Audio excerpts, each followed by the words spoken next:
Welcome to FFC Top 3, a show where we, your FFC host, count things down from 3 to number 1. Thank you for joining us this week. If you have a suggestion for a top 3, be sure to drop us a note on Twitter. That is honestly the best way to get a hold of us. I had somebody with a really great suggestion for a top 3 that we're probably going to do coming up. Hit us up at Focus Fire Chat on Twitter.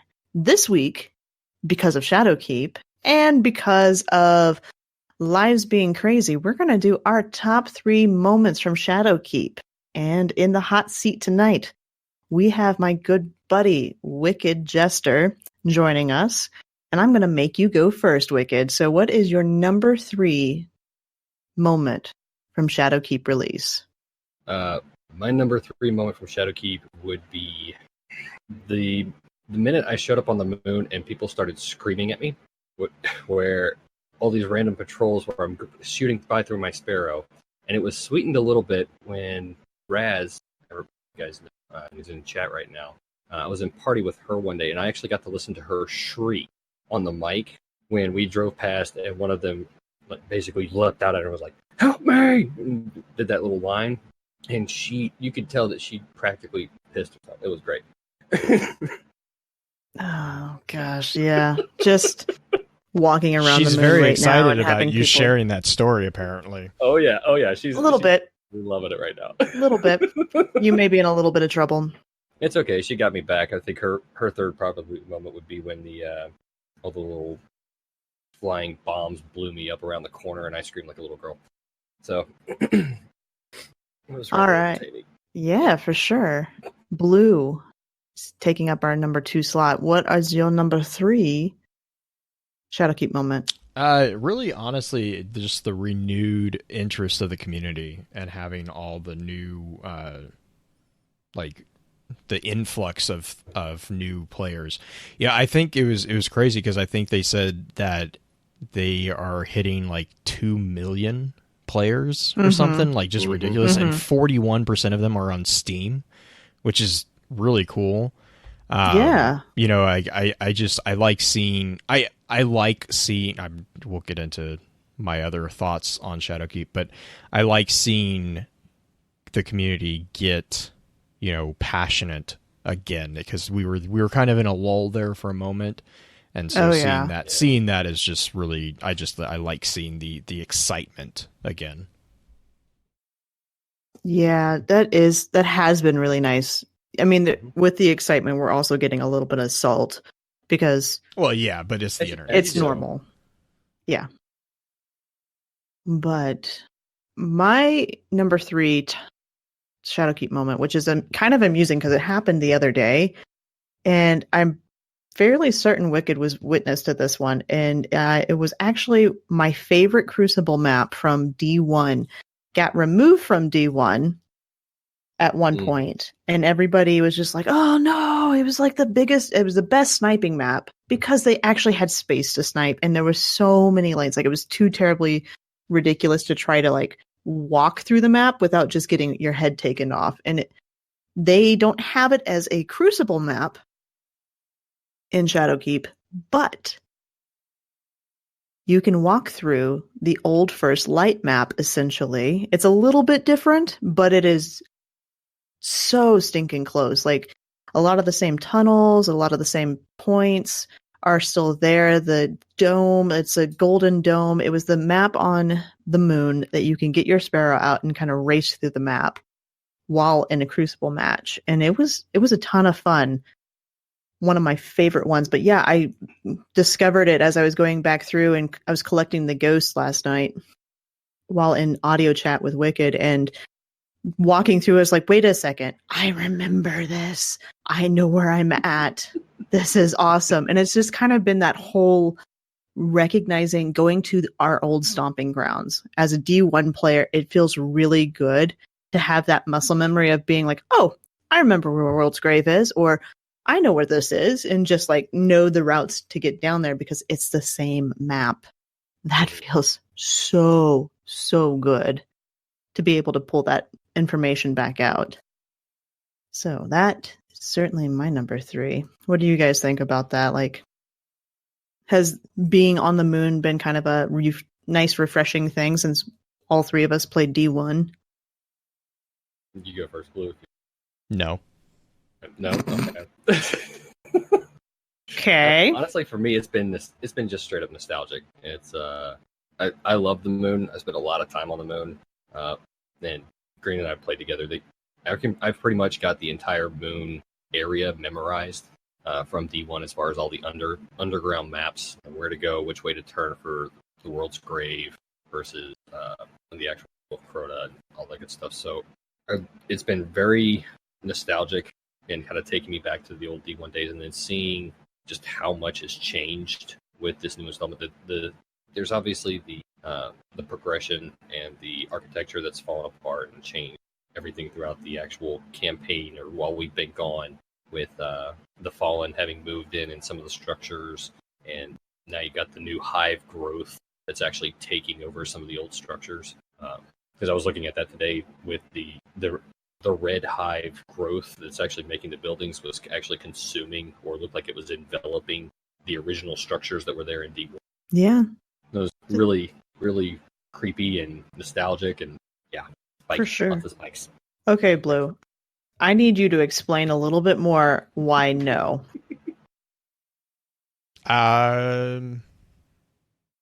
Was it just like, did you not spend a lot of time on the moon, or like not a huge fan of the moon, or? No, it's not really that. It brings back nostalgia for me of Rise of Iron, which is basically when I took a break for 6 months because I couldn't stand the game.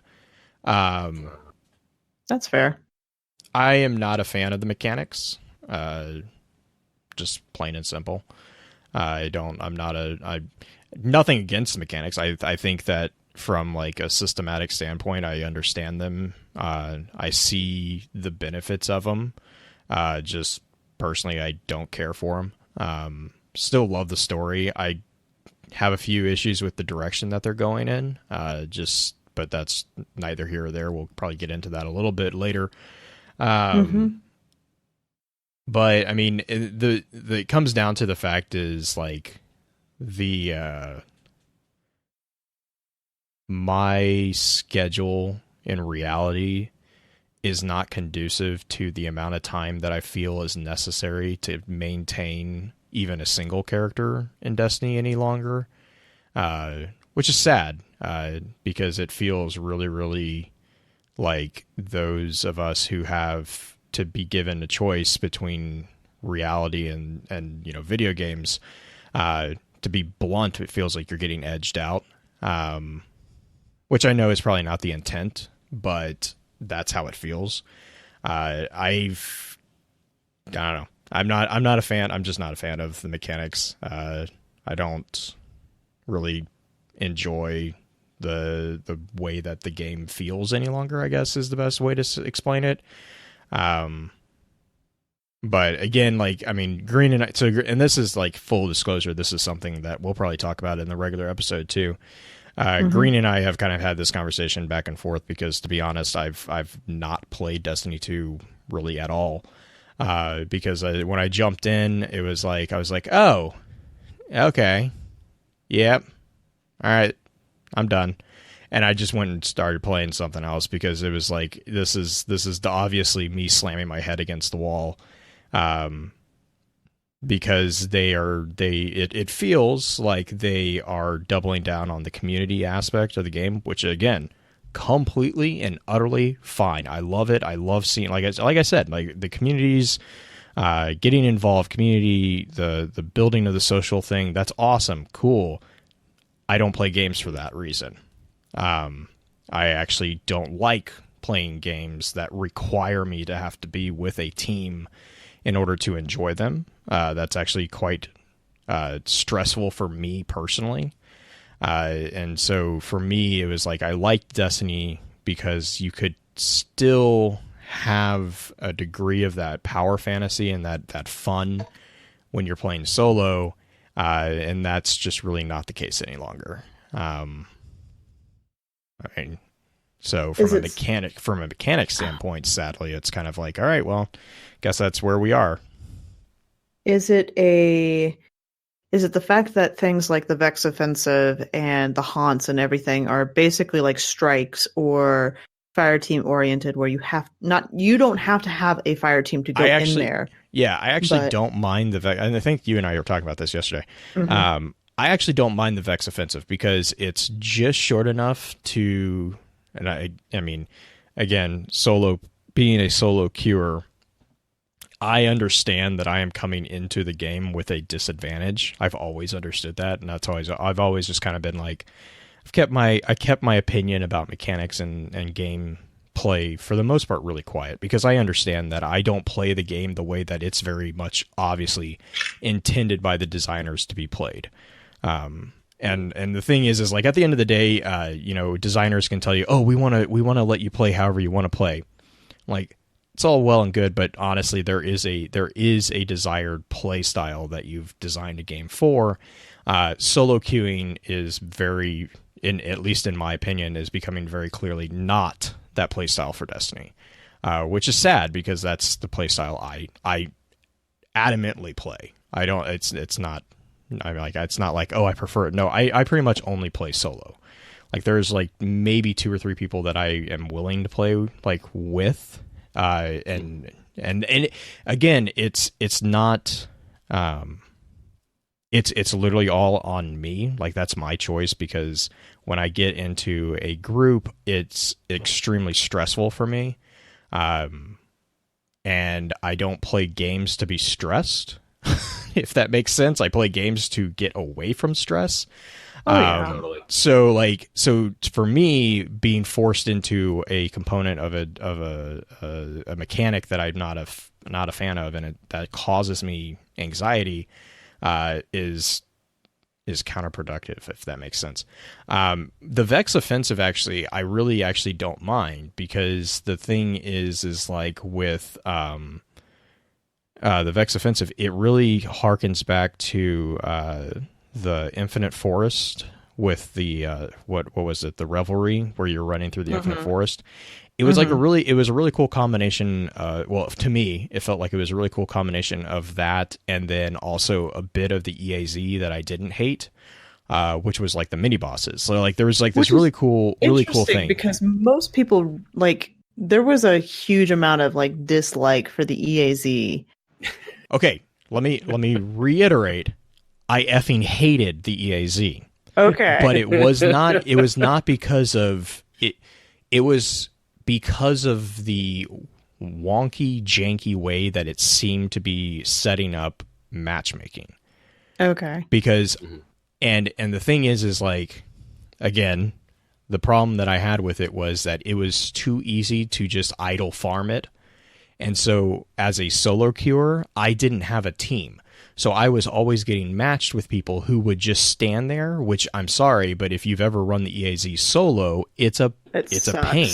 Oh, yeah. And it was a slog to get anything out of it. And I did it. I mean, like, but it burned me out. And that's where I kind of started getting burnt out with Destiny 2, was because, and then on top of that, that's also about the time that I got caught up with Black Armory, to the point where I was running the Forges, which were going through the same thing.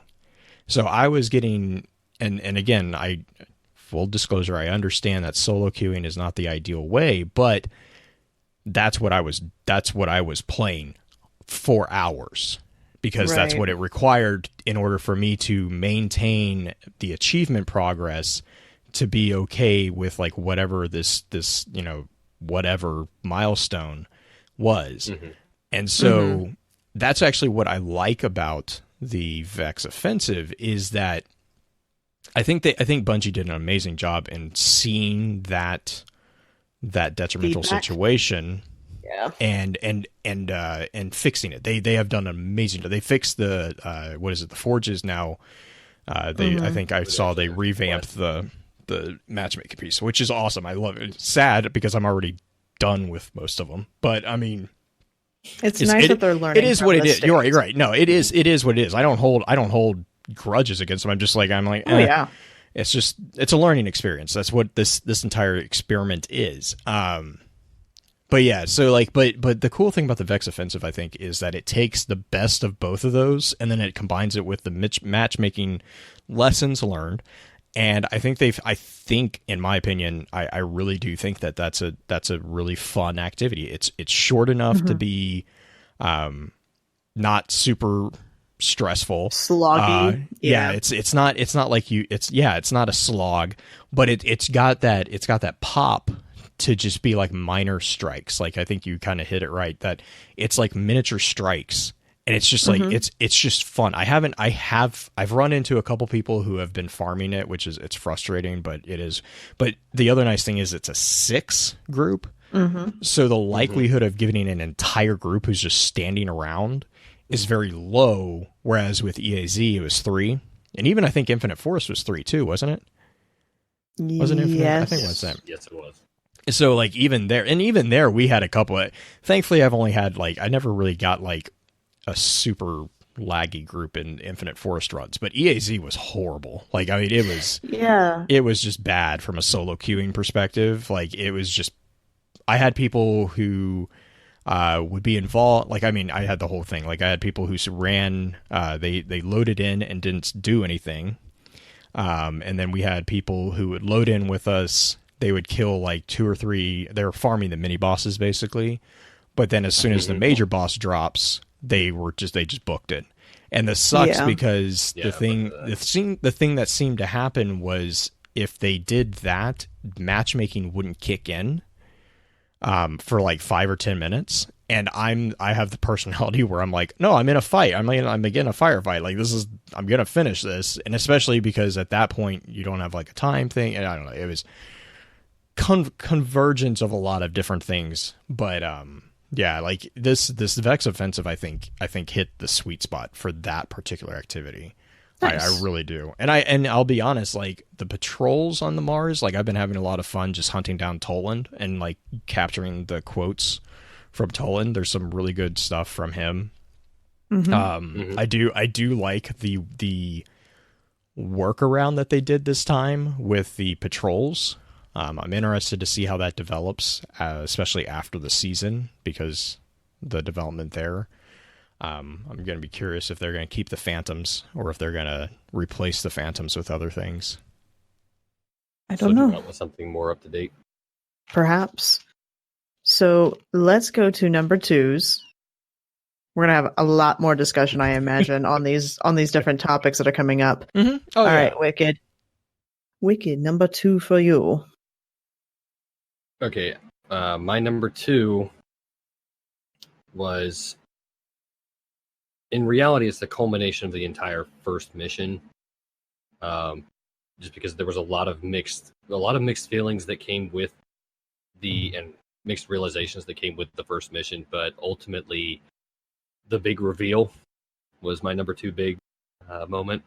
The reveal of the pyramid? Yes, walking around the corner and then that immediate jolt where they take all control away from you being able to just rush through the mission. And it's like, no, you're going to slow down and appreciate this. Unless you're a striker titan with the missile, code of the missile, and you can just catapult yourself through the barrier and be like, aha!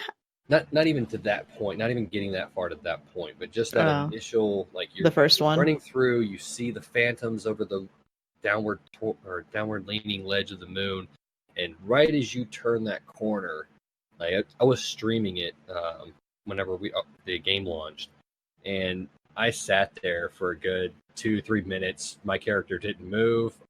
The stream was silent, and I was like, "You gotta be kidding me!" I was just like, why is this here? What could possibly be the explanation for this? I mean, talk about something, the last thing you expect to be on the moon. Right? So, and when you're sitting there, because, I mean, the lore discussions we've had inside of FFC's chat, we've talked about, this is the key. Era says, oh, she found it, and it's been down here this whole time. I'm sitting here, she's talking about, at the moment in that lore card, she was talking about something that she found inside of a chest. And then you're hearing, oh, this has been down here for all this time. It's been here. I'm sitting there thinking it's something small, like some little hive artifact, maybe potentially at most as big as a person. We come around and there's an entire ship inside the moon.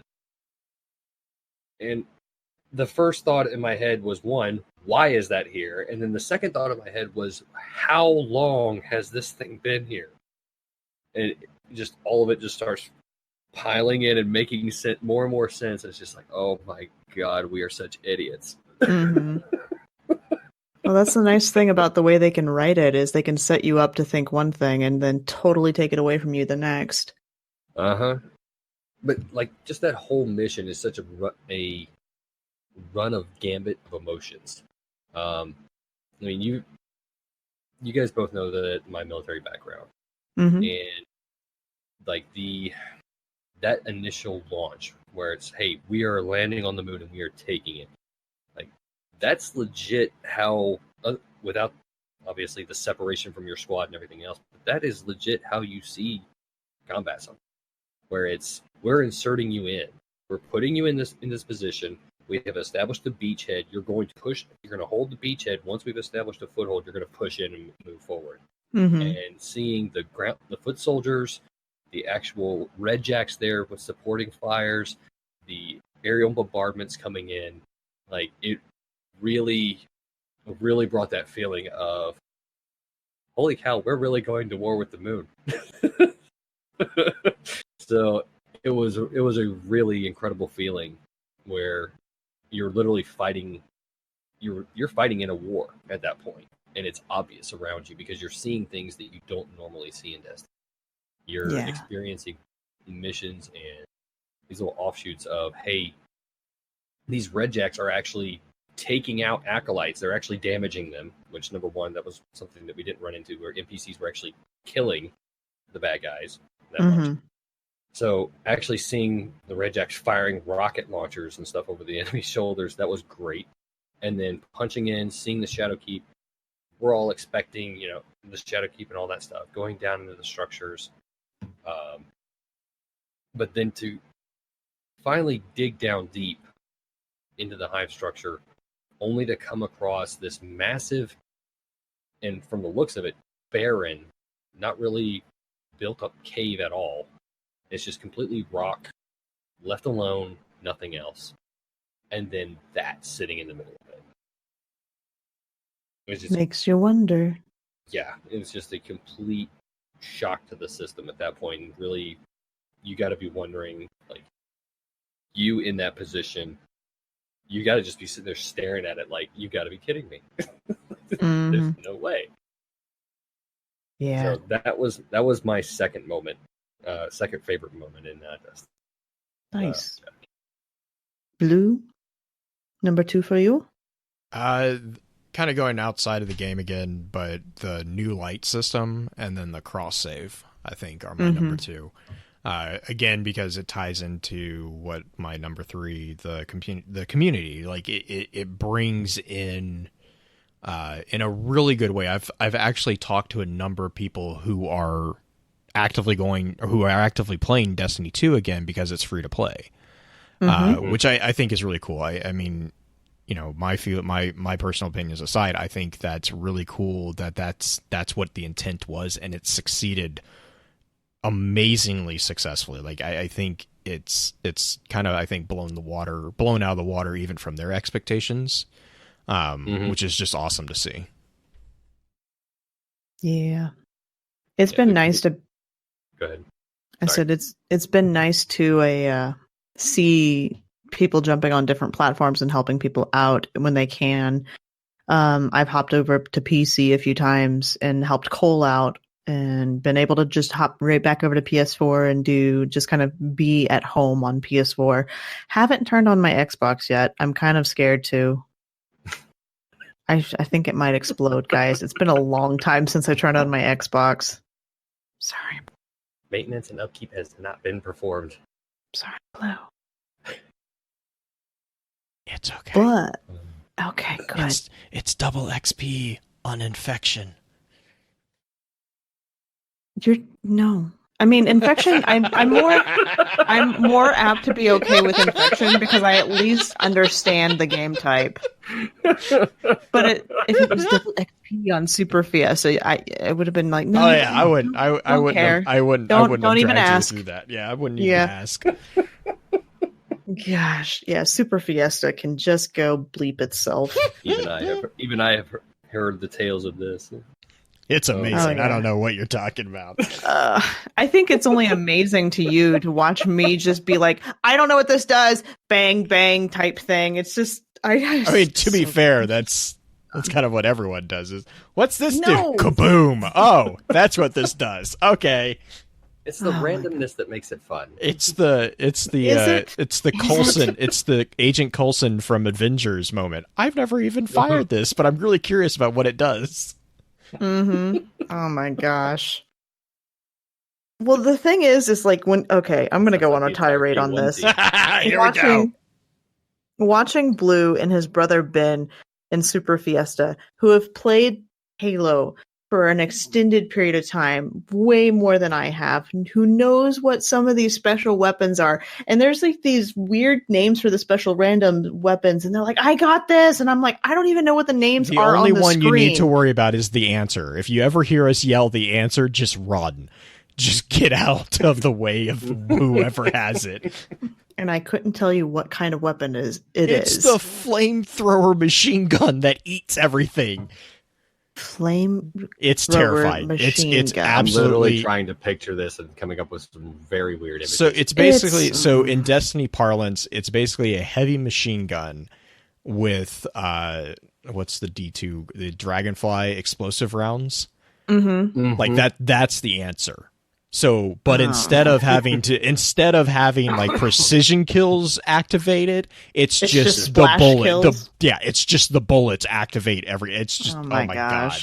Yeah, Pins is like the most OP That weapon in amazing. Destiny times. Oh no, it's amazing unless you don't have it, unless the other person has it, because you can. Oh my god, like we've picked people off across maps they're like sniping, and we're like tet. Dead. That sounds like Mythoclast Year 1. Oh my gosh. Yeah, Still never got that weapon. It would be very similar to Mythoclast, yeah. Oh my gosh. So that's why Ben and I overreact whenever that thing comes out to play. It's like, oh, nope, we're done. Back to orbit. Oh my gosh. Freaking Halo.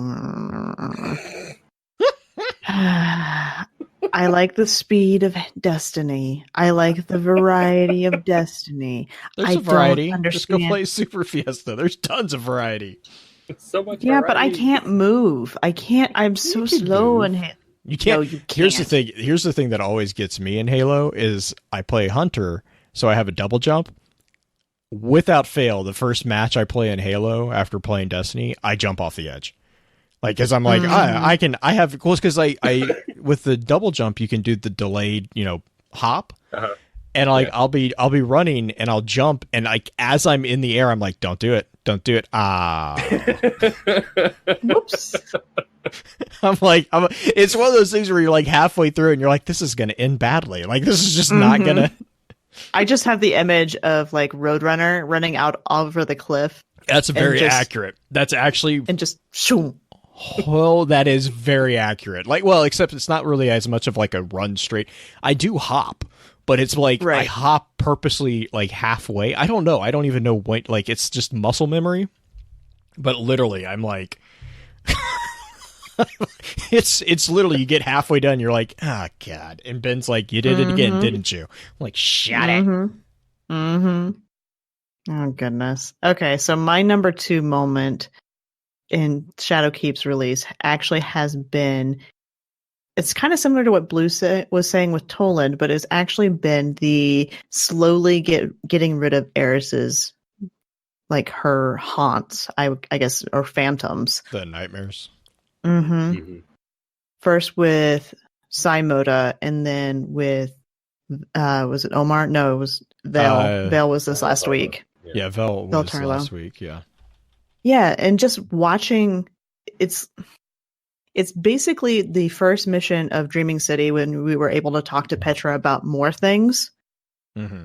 about what's going on, like being like, hear more. You get that option. Yes, thank you. I love that option. And then you watch this interaction between Eris and Saimoda where Sai is just like harping on her and like torturing her essentially, and then able to help release that. Just feels like you're actually doing something nice for them. You're not just giving them a physical or a monetary thing. You're doing something to help alleviate some of their emotional stress and pain, and that felt really good. And then you get to hear more. Yeah, and then you get to hear more about him and learn more about the history, which, by the way, bone to pick with every person putting a YouTube video out on these stupid things.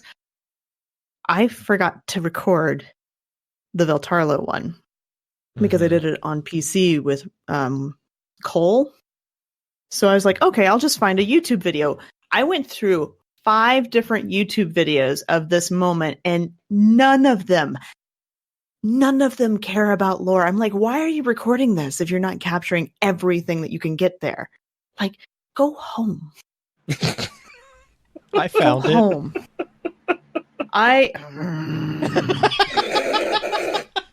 So angry about it. Was that why you didn't finish it? I was like, oh, she must have gotten distracted. And I just went, and I finished it. I was like, oh, yeah, no. Oh my God, I was so mad. I know, I have it now, Dino. Thank you. Wicked allowed me to record his last night. It's just, I was so angry at all those YouTubers. I was just like, why? I just love the go you have home. The option. Yeah. You have the option. Why even try? Oh my gosh. It's just, you have to care about the story. Care about the story. It even tells you to press X. It does. It's Eon. They were all PC players. I'm holding to it that PC players just don't care. Not kidding. No, I'm kidding. I know a lot of you are PC players, and you probably care about lore. I got grief from Baxter because I've been collecting all the tolling quotes.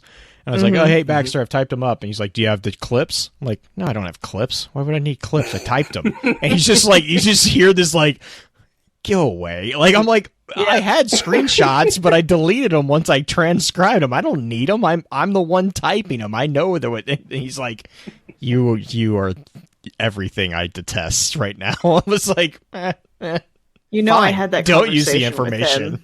Don't use the information. Yeah, I had that conversation with him when D2 dropped, and I was collecting all of the scannables. Mm-hmm. He was so mad because I didn't record any of them. Yeah, he was like, you could just hear the. It's like, all right, fine. Well, that's like sitting there being like, "Hey, Dougie, you want a treat? You want a treat?" And then they're like, yeah, he's like, really, really. We don't need those stinking clips. Okay. So brings us to number ones. What are your number one moments from this Shadowkeep release? In-game or out? Either one. Wicked.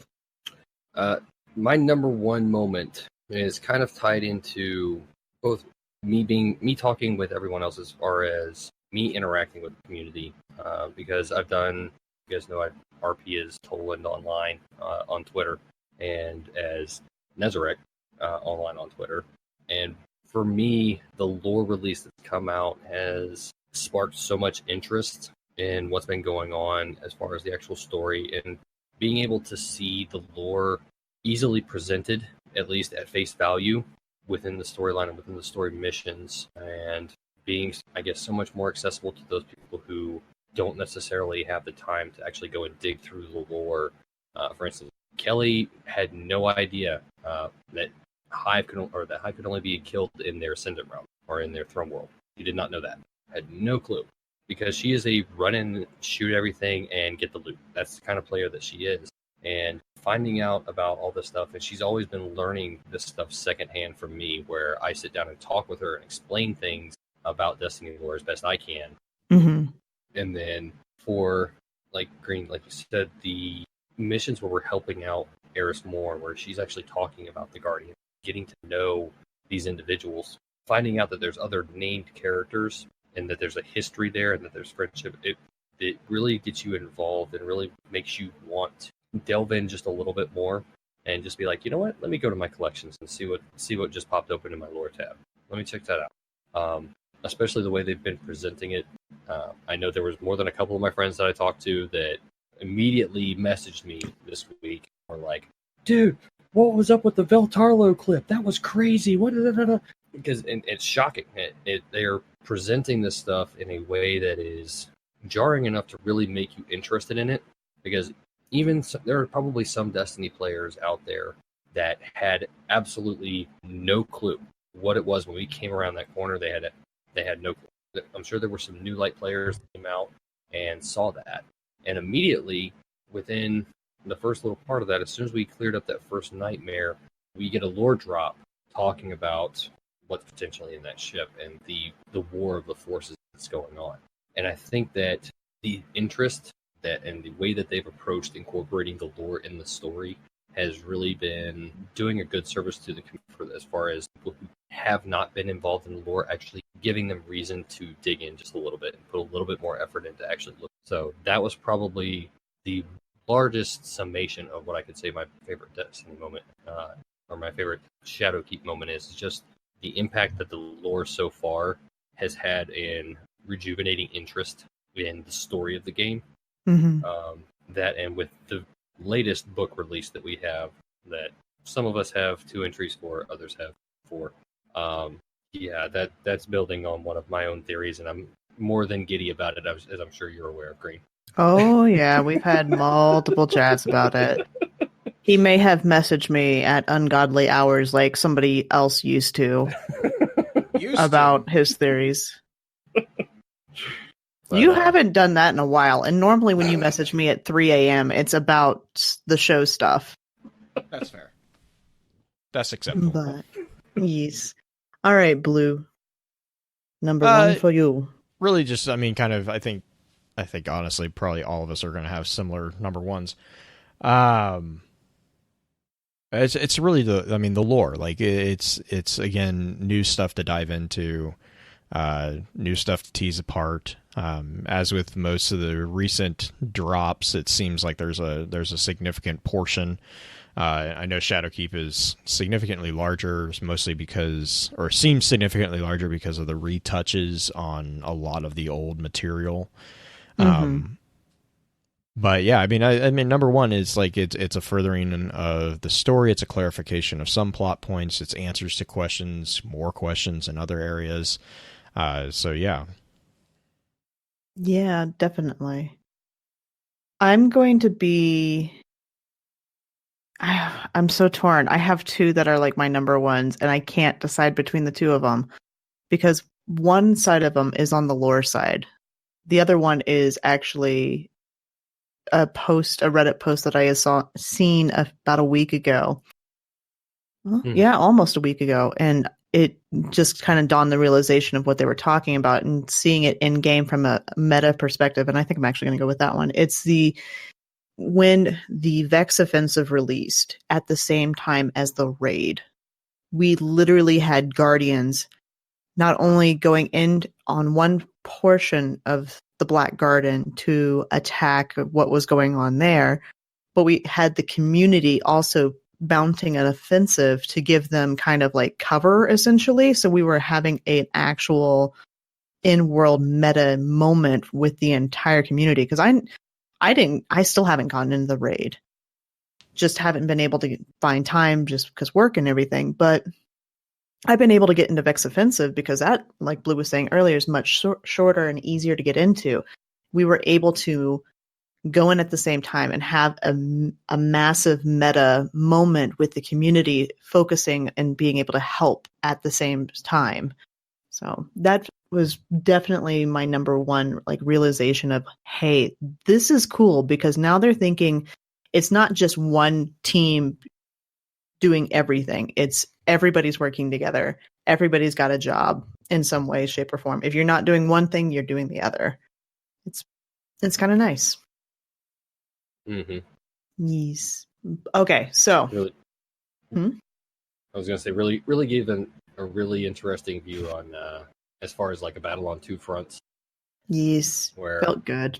Yeah, and just being able to kind of involve the community and say, hey, look, yeah, we get it. Not everybody is a power grinder, and not everybody's going to go into the raid, but you can still feel like you are part of this because this event is tied into, or as far as the story and everything else, this event is tied into supporting the team that's going in. So, yep. All right. Do we have some also rants? I don't want to go too much terribly longer, but do we have some other things that you thought were really good that are notable that you'd like to point out? I'll go Wicked. Can I pass it? I'm trying to think of the right word. Okay. Totally. Okay. Blue, do you have something? Nope. Okay. Short, sweet, and to the point. My also rant is actually a moment that Dino and I were just talking about in chat. It's the realization that the writers wrote something specifically that your guardian knows, but your ghost may not. So when you come around the corner to the pyramid ship, you have two options as far as dialogue. You have dialogue, and it's not veteran and new D1 player dialogue necessarily. It is legit. You had to have done this in game in some fashion to have this dialogue pop, which is a really interesting thing, a really interesting concept. So the dialogue that you get is basically your ghost. If you come around the corner and you've done two things, either have seen the Invitation of the Nines cutscenes type thing when we're going to learning about Drifter and Orin. Mm-hmm. Yep. You can see it that way, or if you've gone into Queen's Court and have seen the pyramid ships on Mara's table, that will proc a line saying that the ghost basically knows what this is. Like, that's not supposed to be here. But if you didn't do either of those two and still saw the vision, like you could still have seen the vision at the end of the Red War, but not have done the Queen's Court or the Invitations of the Nine, your ghost would not know what that is. The ghost has a line where he doesn't recognize what that is and freaks out in his own little way. So the writers, they have a moment where guardian knowledge and ghost knowledge is completely different, and your ghost does not know about the vision you got at the end of Red War. The one that actually... Well, he knows about the vision. He doesn't know what was in the vision. Correct. He knows you had one, but he doesn't know what's in it. There's no concept of that, which is a really cool idea to know that there are things that our ghost doesn't see. They're not so intrinsically combined with us that they know everything we know. And that's a good clarification. One of my favorite moments. You can have secrets from your ghost. You can. But that is definitely mine. Wicked, did you figure out a way to say your also rant? I'm putting you on the spot, I know. Yeah, it's fine. It's okay. Because I know probably one of the also rants that I would bring up, if anything, is just because it's snarky me being able to sit there and tell everybody, ha ha ha, the Song of Life is the real thing. Oh, yeah. And that was probably one of the most... That was probably one of the best moments for me, just personally, being able to just sit there and be like, I know they were little Cabal fanboys, but they were still right. Chronicon. This will be in a future episode, I guarantee it, ladies and gentlemen. We will talk about that concept and how much the expansion has touched on it, because it's been quite a bit lately. But that wraps up our top 3 tonight, ladies and gentlemen, or to this morning, or this afternoon, or whenever you're listening to this episode. Thank you guys for joining us. As always, remember, you can send us your suggestions for top 3 topics on Twitter, in Discord, or even email it to us at focusfirechat@gmail.com. This is Green Eyed Music Lover, Blue Crew, and Wicked, and we will see you next time, because you remember, everybody loves the list.